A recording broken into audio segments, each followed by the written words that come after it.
changing structures. And now the third speech will start, and Onur İnal is going to talk about Izmir and its hinterland, an environmental historical perspective.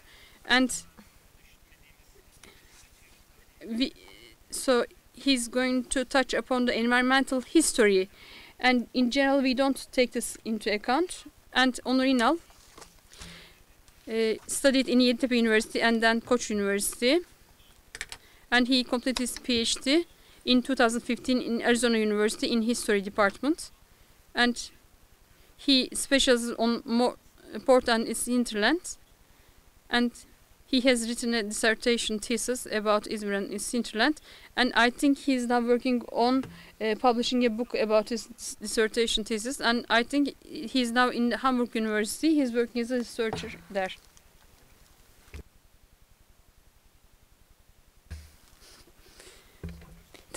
Thank you for organizing such a wonderful conference and giving me the chance to present my research project. My project focuses on the environmental history of Ottoman Izmir in the late 19th century. What I mean by environmental history is not only the history of environment, history of ecology, but also history we learn, we talk, we research, social history, economic history, and cultural history to interpret kind of from an environmentalist, from an ecologist perspective.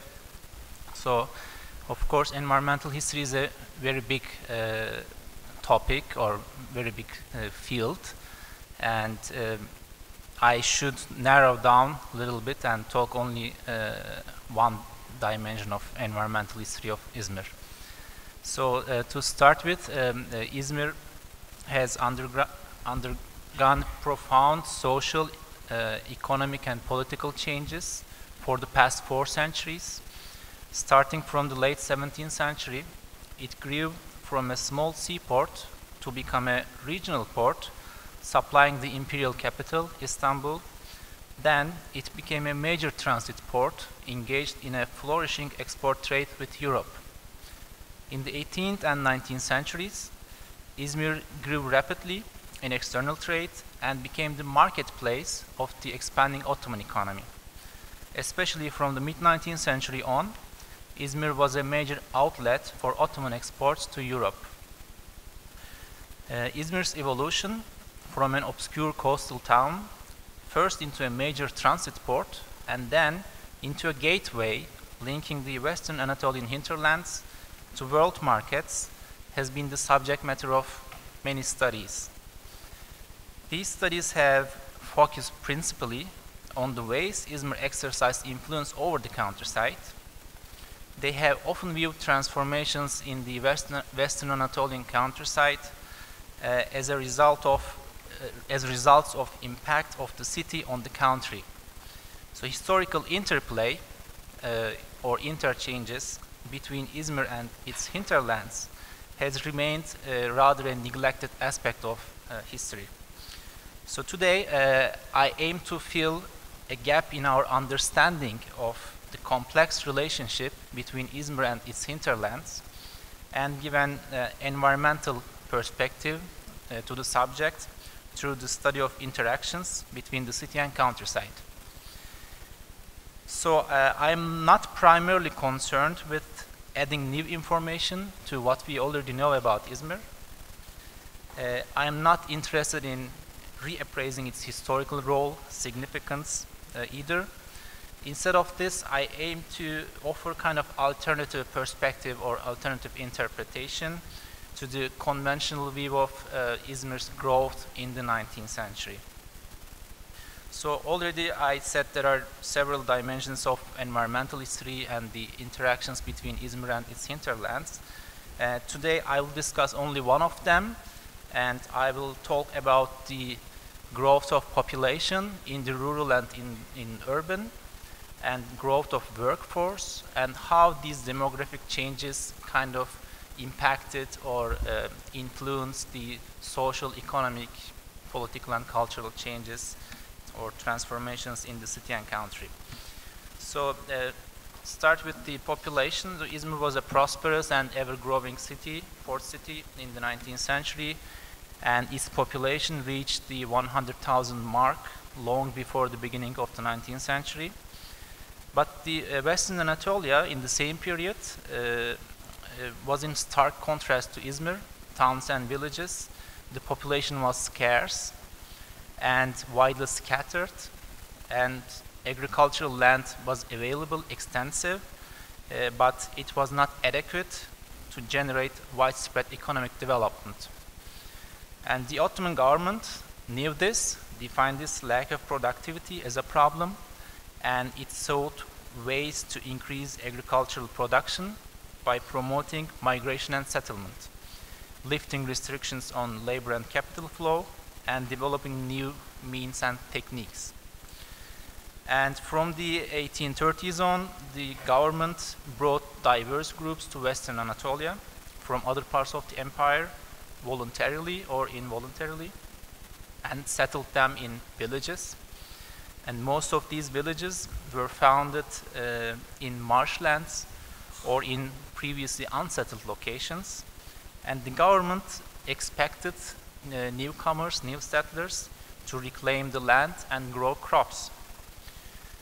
Two events I will specifically mention contributed to Ottoman government's campaign to encourage settlement and economic activity based on agricultural production. The first one is the Greek War of Independence between 1821 and 29, and the second one is the Crimean War, 1853 and 56. These wars were important in terms of triggering a flood of migrants and refugees into Izmir and its surroundings. To start with the first one, the Greek War of Independence. During the war, the demography of settlements all along the Western Anatolian coast changed dramatically with the arrival of new migrants and refugees from the Morea, from mainland Greece, and from the islands, and even from Crete.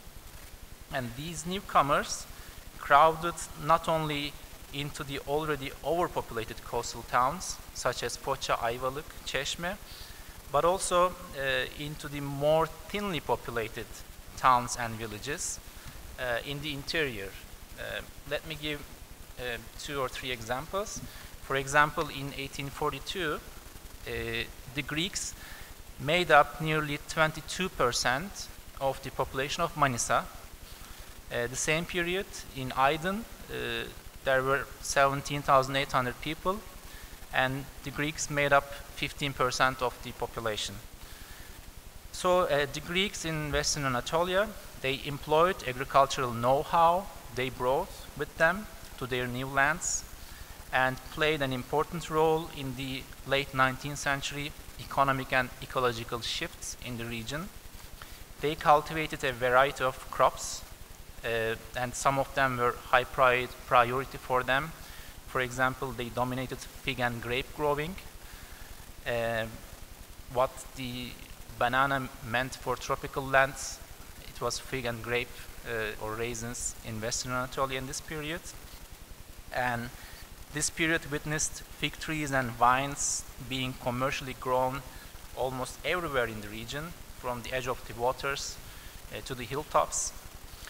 So the second event, the mass migration of Crimean Tatars and Circassians from the Russian Empire into Ottoman territories during and after the Crimean War. It was perhaps a much more important occurrence in terms of demographic, social, economic, and environmental change in the countryside. Western Anatolia was not a primary destination for Crimean and Circassian migrants, but it was affected significantly from their mass migration. And contrary to the Greeks, who came from regions having ecosystems or climate similar to Western Anatolia, the migrations of Crimeans and Circassians had much greater consequences in terms of agriculture. And Crimeans and Circassians, they emigrated from different environmental and climatic zones across the Black Sea basin and brought with them a rich, diverse different experience to transform agriculture. And Western Anatolia, because of its empty lands and fertile soils, was very suitable for the settlement of emigrants from the Crimea and Caucasia. The authorities helped their settlement and integration, and they promoted their settlement. Just to give one example, for example, August 1860, and the authorities in Istanbul sent a notice to the local authorities in Izmir and requested them to take care of 200 out of a total of 1,700 emigrant families from Crimea. In another document, again 1860, the resettlement of 1,266 emigrants from Dagestan and Chechnya in different villages in the Saruhan vilayet is mentioned. And there are many archival documents and examples related to the resettlement of Crimeans and Caucasians. So Crimean and Circassian migration produced positive results in the expansion of economic production based on agriculture in the region, and they grew fruits and vegetables, for example, and the Tatars, they could easily adapt with their new environment and got along with the locals because their language, Tatar, Turkish, was fairly comprehensible. And besides migrants and refugees, I want to talk about nomads. Nomads were an important and integral part of Western Anatolia in the mid-19th century. And the influx of migrants and refugees from Greece and from the Black Sea had a direct impact on nomads and stimulated their sedentarization in the region. There was an ongoing campaign to sedentarize nomads. It kind of precipitated with the newcomers. And nomads at the beginning formed mezras, small settlements, and then they turned these small settlements into villages. And of course there was the boundaries between the peasants and nomads were fuzzy, and the joint use of land took place where exclusive claims were ambiguous. And with the settlement of immigrants and refugees, the number of nomadic people claiming rights on land and resources grew. The competition over land and resources encouraged expansion of agricultural land use. In other words, the government used the immigrants, especially those coming from the Russian Empire, as a means of bolstering its sedentarization program and as an excuse for building new and powerful institutions to control its population. In the mid to late 19th century, the campaigns to sedentarize nomadic groups had not only a social and economic effect, but also a major and permanent impact on the natural environment. In this period, Western Anatolia achieved a notable increase in agricultural production because of more frequent cultivation of previously less cultivated lands and the opening of marshes and forests. And moreover, increases in the number and density of the rural population in the region strengthened nomads' claims on the land against competing claims and forced them to turn communal pastures and periodically used fields into permanent settlements. Some villages still have the names of nomadic groups or tribes that founded them. For example, in Aydın, Gencelli village, nomadic groups which came from the Azerbaijani city of Gence. They founded Gencelli village. Or there are other examples. Some villages were named after the crops they grew in these places, such as Zeytinköy, Pamukeren, Kirazlı, Baklaköy, and there are many other examples. Mid-century campaign of Ottoman government to settle migrants, refugees, and sedentarized nomads was a successful one. Western Anatolia gradually became a more densely populated, thriving, and not only ethnically but also socially and ecologically cosmopolitan region when compared to the beginning of the 19th century. Maybe I should repeat this. So we are talking about cosmopolitan Izmir mostly, and Western Anatolia was as cosmopolitan, rich and diverse as the city itself. And newcomers of diverse backgrounds and ethnic origins built villages from scratch, opened new lands to cultivation, and adjusted agricultural and farming practices they brought with them to local conditions. And resettled peasants and sedentarized nomads played a critical role in the movement of foodstuffs from the fertile lands of Western Anatolia into the stomachs of people across the Mediterranean. In short, they served as crucial actors in the network of production and distribution of the region's agricultural wealth and greatly contributed to the integration of city and countryside.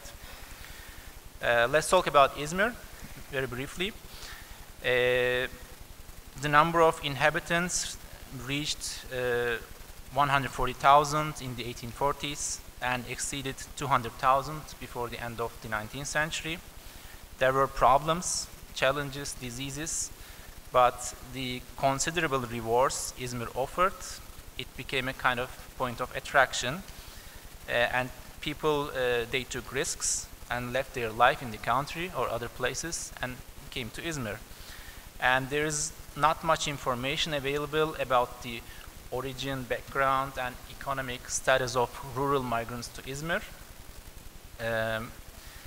Their motive for relocation is unknown either, but we can presume that they were mostly young men, with most having craft and manufacturing skills, looking to provide services and find employment opportunities that were not available in the countryside.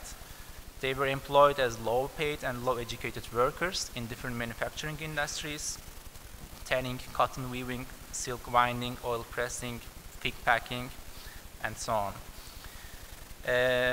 In this period, increased mobility and interaction between the urban and rural, non-Muslim Ottoman citizens and European merchants as entrepreneurs pioneered the expansion of the manufacturing sector in the city in Izmir.